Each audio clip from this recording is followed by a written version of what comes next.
team, c'est ça qu'on appelle une équipe qui est préparée pour une compétition. La Côte d'Ivoire vient de taper l'Équateur à l'usure.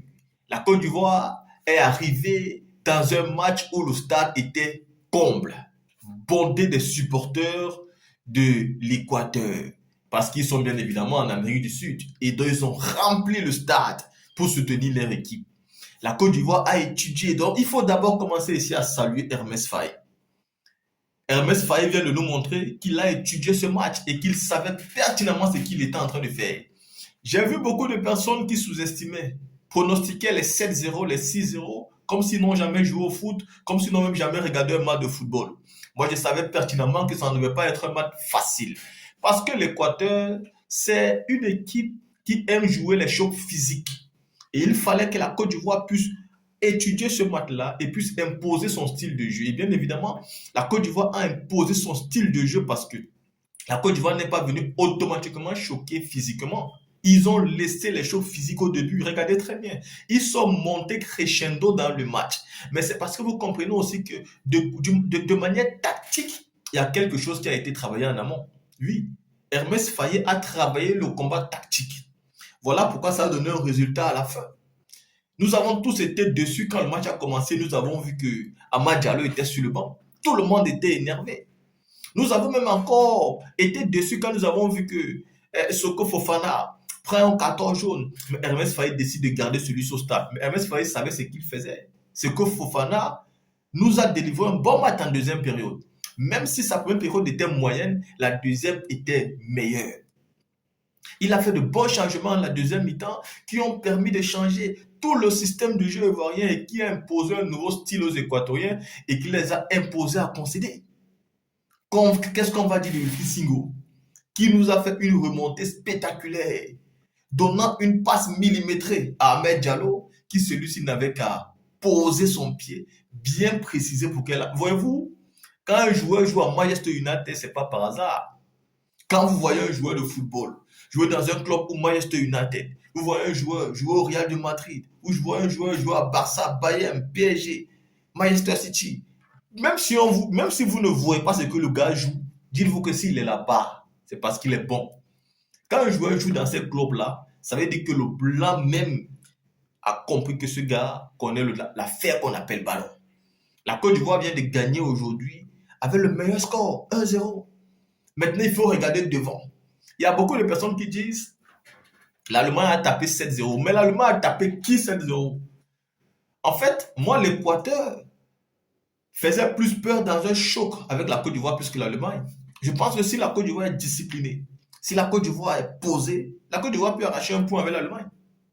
La Côte d'Ivoire peut arracher un point avec l'Allemagne.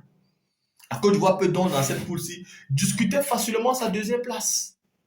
La Côte d'Ivoire peut facilement discuter la deuxième ou la première place. Parce que le prochain match, l'Équateur va jouer contre Curaçao et la Côte d'Ivoire va jouer contre l'Allemagne. Donc, l'Équateur va tout faire pour gagner le Curaçao et la Côte d'Ivoire doit tout faire pour discuter ce match-là et avoir au moins un point. Parce que si l'Équateur va essayer d'handicaper le Curaçao et que la Côte d'Ivoire se fait taper par l'Allemagne, imaginez-vous ce que ça va donner. L'Équateur partira donc avec un avantage qu'au dernier match, l'Allemagne a déjà 6 points, donc l'Allemagne ne joue plus à fond. L'Allemagne peut partir considérer un match pour avoir 7 points, être premier avec 7 points, et l'Équateur peut partir là-bas même essayer de gagner le match. Donc la Côte d'Ivoire doit partir jouer face à l'Allemagne en faisant tout pour concéder au moins pour garder au moins un point et partir avec 4 points. Moi, l'Allemagne, ce n'est pas une équipe qui fait peur parce que face aux équipes africaines, l'Allemagne a toujours eu du fil à retordre. Face aux équipes africaines, l'Allemagne n'a pas toujours su dérouler un magnifique football. Je ne me souviens pas des équipes africaines où l'Allemagne a tapé les 4-0, les 5-0, les 3-0, non.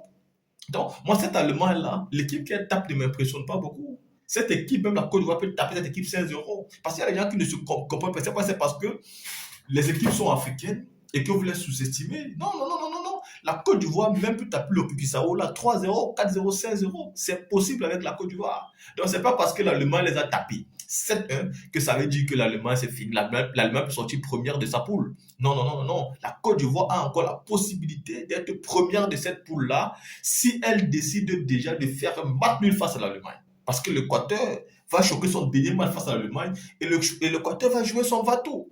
L'Équateur va se donner à fond pour gagner le match face à l'Allemagne. Et ici, si vous voulez avoir, n'est-ce pas, ce rêve-là, avec des joueurs qui arrivent en huitième, en quart et même loin devant, il faut bagarrer pour avoir la première place.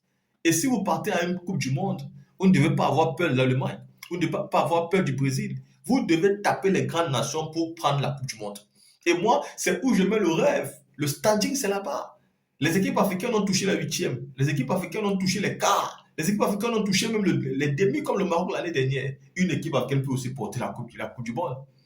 Et pour porter la Coupe du Monde, il faut une expérience. Il faut un staff technique qui est préparé moralement. Il faut un staff technique qui est déterminé. Il faut un staff technique qui part avec l'intention de gagner, pas de se limiter en huitième, pas de se limiter en quart. Un staff technique qui fait ce que Hermès Faye a fait aujourd'hui avec l'équipe.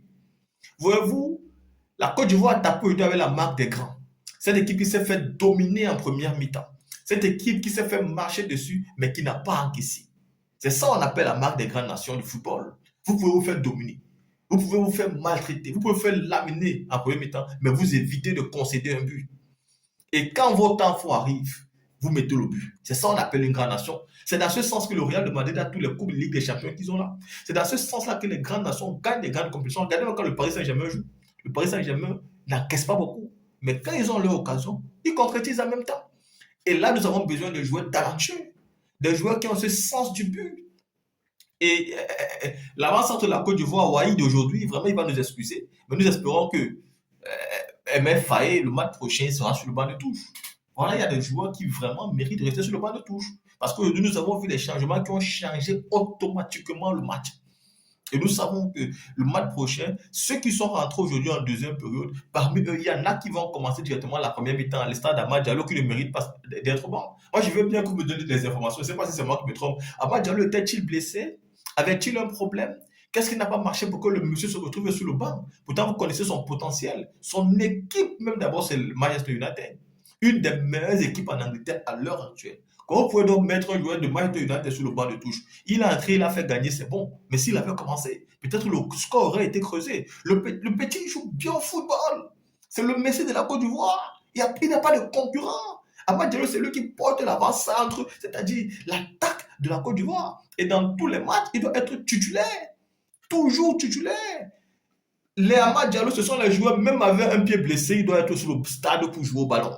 Même s'il a un pied blessé et qu'il joue avec un seul pied, il doit être sur le stade pour jouer au ballon. Parce qu'il connaît son travail, il connaît le ballon. Vraiment, félicitations à l'équipe de Côte d'Ivoire qui vient de délivrer un match et je ne regrette pas d'avoir regardé ce match-là, resté éveillé jusqu'à tard la nuit pour regarder ce match-là qui finit à 3h du matin, malgré qu'on doit se réveiller demain très tôt à 8h. Je ne regrette absolument pas parce que la victoire a été belle, mais le football proposé aussi a été belle. Et ce qu'on comprend, c'est que c'est une équipe expérimentée. C'est une équipe qui a préparé, qui savait que l'Équateur devait venir avec le show physique et qui s'est préparé par rapport à ça dans la durance et a gagné l'Équateur à l'issue. La team partage cette vidéo massivement et nous allons aussi pouvoir commenter sur cette page les matchs de football passés. C'est aussi ça. Le sport, ça nous rassemble aussi.